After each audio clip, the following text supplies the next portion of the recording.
Hindenburg की report आती है और वो जो पहली रिपोर्ट आई थी उसमें तमाम अडानी के शेयर्स गिर गए थे और एक तरह से जो पोर्टफोलियो होता है जो हम आप शेयर मार्केट में बनाते हैं, अडानी की वैल्यू हाफ से भी हाफ हो गई थी। वो कहानी पुरानी थी। फिर से हिडेनबर्ग एक रिपोर्ट लेके आता है और उसके चंद घंटों बाद फिर से राहुल गांधी एक्टिव होते हैं। राहुल गांधी बताते हैं कि आम इन्वेस्टर का पैसा रिस्क में है, भारतीय शेयर बाजार रिस्क में है, क्योंकि इस बार हिडेनबर्ग ने सीधा सीधा सेबी पर हमला बोला था और राहुल गांधी ने कहा कि अगर सेबी जैसी संस्था कॉम्प्रोमाइज हो गई तो भारतीय निवेशकों का पैसा बेहद रिस्क में है और यह बेहद खतरनाक सिचुएशन है। अब जब राहुल गांधी ये सब कहते हैं तो आम निवेशक या आम जनता, जो लोग शेयर मार्केट को समझना या शेयर मार्केट में पैसा लगाने की इच्छा रखते हैं, उनके भी मन में एक संदेह आ जाएगा शेयर मार्केट को लेकर कि भाई जिसकी देखरेख में मार्केट चलना है, अगर वही मैनेज्ड है तो फिर शेयर बाजार तो खराब हो जाएगा, बर्बाद हो जाएगा, भारत के लिए ये अच्छा है नहीं। राहुल गांधी ये चंद घंटों में आकर के बता देते हैं और उसके बाद से इंटरनेट पर, चूंकि शेयर बाजार का अगले दिन परफॉर्मेंस क्या होता है सबने देखा है। हिडेनबर्ग की रिपोर्ट को एक तरह से भारतीय इन्वेस्टर जो है लेता है, फाड़ के कूड़े में डाल देता है।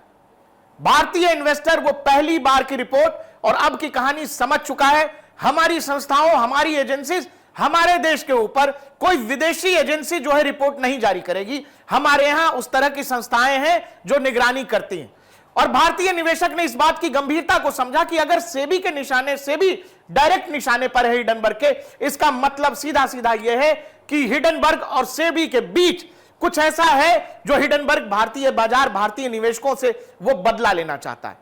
भारतीय निवेशकों ने अपना जवाब उस रिपोर्ट के ठीक 2 दिन बाद यानी सोमवार को दे दिया।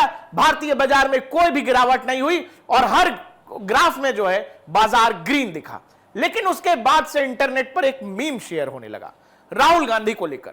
लोगों ने यह कहा, यह मीम लोगों ने खूब बजाया। आपको याद होगा कि HAL को लेकर राहुल गांधी कहा करते थे कि HAL बर्बाद हो जाएगा, HAL तबाह हो जाएगा, HAL को भारत सरकार बर्बाद कर रही है। HAL का एक शेयर की कीमत आज 4000 से ज्यादा है। HAL बूम पर है। उसके बाद राहुल गांधी ने यह भी कहा था कि LIC बर्बाद हो गई, LIC को सरकार तबाह कर रही है, LIC का में प्राइवेट शेयर डाले जा रहे हैं। यह सब कुछ कह के भी LIC का शेयर बूम पर है। तीसरी चीज फिर से राहुल गांधी ने कही कि जो है स्टॉक मार्केट रिस्क पर है, सेबी कॉम्प्रोमाइज्ड है। लेकिन भारतीय निवेशकों ने वो जवाब दिया, वो सब जानते हैं। लेकिन जब राहुल गांधी हिडेनबर्ग की बात करके भारतीय शेयर बाजारों को रिस्क में बताते हैं, भारतीय निवेशकों पर खतरा बताते हैं, तो क्या ऐसा है? क्या भारतीय बाजार में सब कुछ अच्छा नहीं है? क्या सेबी कॉम्प्रोमाइज है और भारतीय शेयर बाजार खतरे में है? क्योंकि एक तरह से राहुल गांधी ने प्रेरित किया है कि आपका पैसा खतरे में है। लेकिन पैसा तो शेयर बाजार में राहुल गांधी भी लगाते हैं। सही बता रहा हूं, राहुल गांधी भी पैसा लगाते हैं और करोड़ों रुपए राहुल गांधी के शेयर बाजार में लगे हुए हैं। इस बात की जानकारी जब वो चुनाव अभी हाल में लड़ रहे थे तो उन्होंने वहां कागज पत्र दिखाना पड़ता है। उन्होंने बताया कि भाई साहब 4 करोड़ से ज्यादा के शेयर अलग अलग कंपनियों में राहुल गांधी के हैं। और ऐसे में जब देश की अर्थव्यवस्था राहुल गांधी के मुताबिक ठीक नहीं है, हर तरफ बेरोजगारी है, तबाही है, बर्बादी है, भारतीय निवेशकों का भारत के बाजार पर भरोसा नहीं है, भारतीय बाजार राहुल गांधी के मुताबिक, हिडेनबर्ग के मुताबिक बहुत अनस्टेबल है।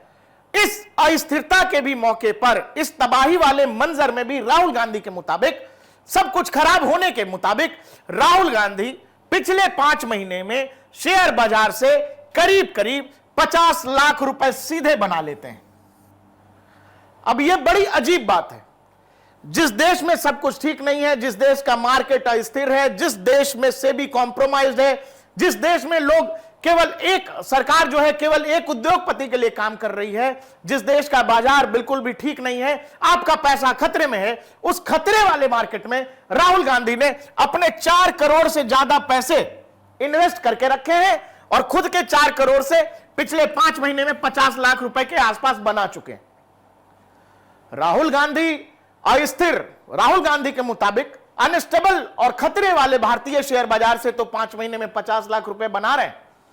लेकिन आम निवेशकों को यह समझा रहे हैं कि भारतीय बाजार खतरे में, और ये तमाम शेयर्स हैं राहुल गांधी के, ये अलग अलग शेयर हैं, जैसे अलाई एमीन्स हैं उसमें 373, एशियन पेंट्स के 1200 से ज्यादा शेयर हैं, बजाज फाइनेंस अलग अलग, और आप जब देखोगे तो 5 महीने पहले इनके पूरे पोर्टफोलियो की वैल्यू तो 4,33,58,961।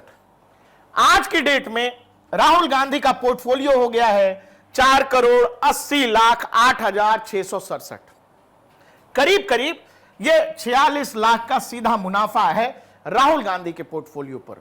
तो क्या है दोस्तों कि जो देश अस्थिर होता है, जिस देश का बाजार अस्थिर होता है, वो इतना मुनाफा नहीं देता है।